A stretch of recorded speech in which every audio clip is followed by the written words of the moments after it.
Cerita novel Kaisar Penentang Langit. Selamat menyimak dan menikmati.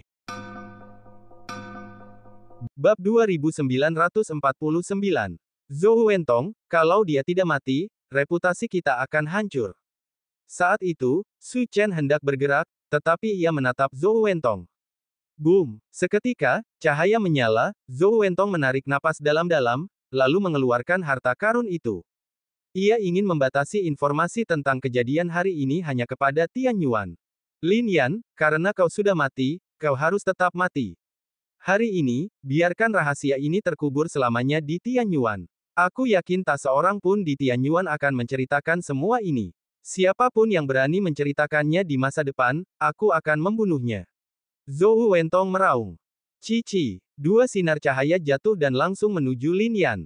Cahaya ini sangat terang. Hari ini, aku hanya ingin kau mengaku bersalah dan mengatakan yang sebenarnya tentang Lingqi.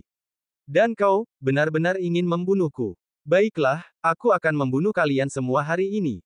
Alis Lin Yan menunjukkan niat membunuh. Klang. Pada saat ini, lampu kuno, tripod virtual bermotif naga, dan pagoda muncul. Pedang Tianxuan masih diam, jadi Lin Yan tidak memanggilnya. Ketiga harta karun ini menjaga tiga penjuru. Kemudian, rune berkelebat di benak Lin Yan. 8 matahari jiwa tampak sangat terang. Ini mustahil. Dalam sekejap, banyak jenius menunjukkan ketakutan. 8 matahari jiwa bagaikan keabadian di dunia.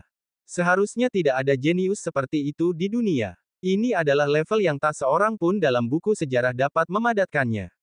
Kondensasi, teriak Lin Yan. Saat berikutnya, 500 hukum langit dan bumi bergema serempak. Kekuatan hukum ini ditampilkan, dan kekuatan langit dan bumi dari segala penjuru berkumpul dalam sekejap.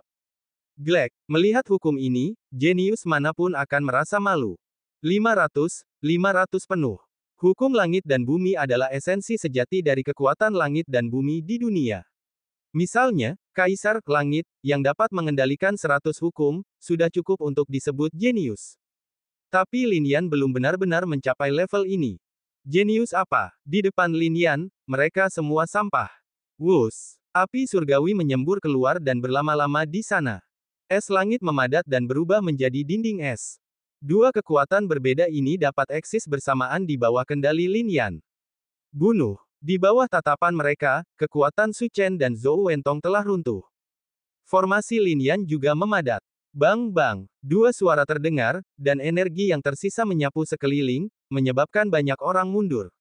Jika bukan karena napas yang meluap dari tanah pemakaman jiwa, kehampaan akan meledak, dan yang lainnya akan tercekik oleh kekuatan kehampaan. Semua orang juga sangat beruntung, dan di bawah tatapan mereka, mereka bahkan lebih ngeri. Energi yang tersisa begitu mengerikan sehingga sulit membayangkan pertempuran akan seperti ini. Bas! Pada saat ini, cahaya akhirnya menghilang, formasi retak, dan banyak rune runtuh.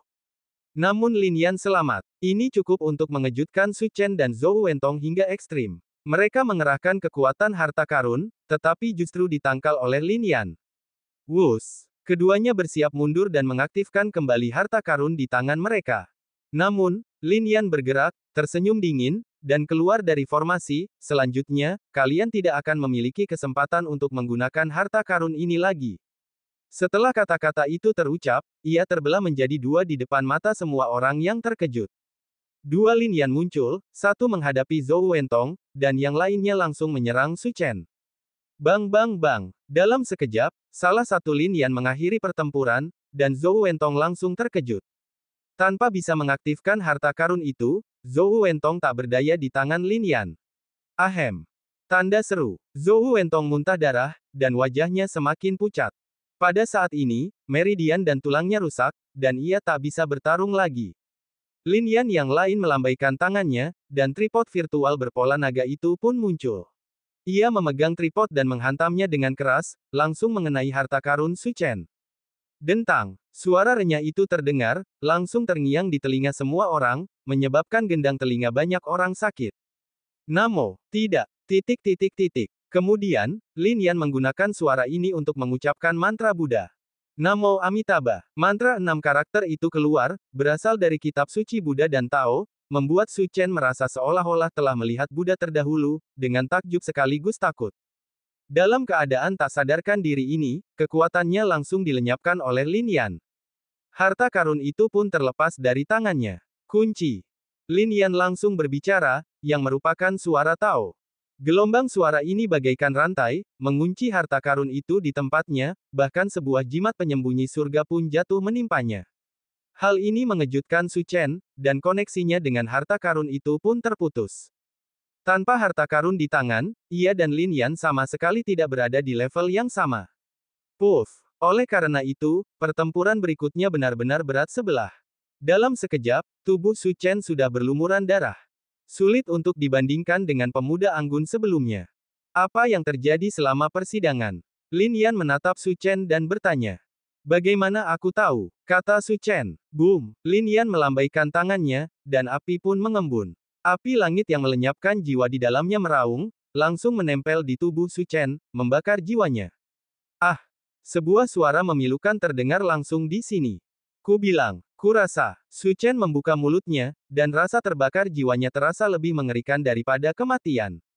Saat persidangan, seseorang mempermalukanmu, Ling Qi murka dan langsung membunuh mereka. Lalu aku bertemu dengannya dan dia menyerangku. Su Chen menarik napas dalam-dalam.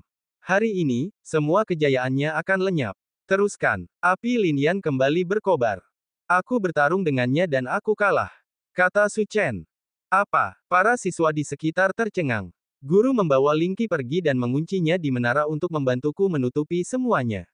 Dan membunuh semua siswa yang melihat kejadian itu saat itu, dan berkata bahwa aku mengalahkan Ling Qi, kata Su Chen. Lalu mengapa Ling Qi pergi saat dia dikurung di menara? Tanya Lin Yan.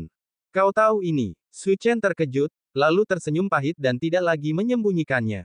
Guru ingin menghilangkan masalah di masa depan, jadi tadi dia sengaja membiarkan Ling Qi pergi, lalu memaksanya memasuki area terlarang Tianyuan.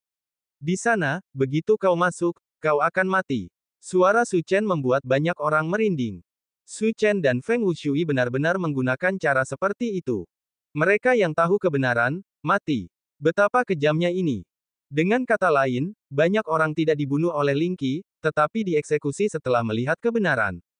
Boom! Kemarahan melonjak di mata Lin Yan. Semua ini karena Feng Wushui. Aku sudah mengatakan semuanya, bisakah kau melepaskanku sekarang? Kata Su Chen. Lepaskan kau. Hari ini, apakah kau masih berpikir kau bisa bertahan? Suara Lin Yan seperti pisau, berubah menjadi kekuatan besar, jatuh seketika, dan langsung mengenai dahi Su Chen.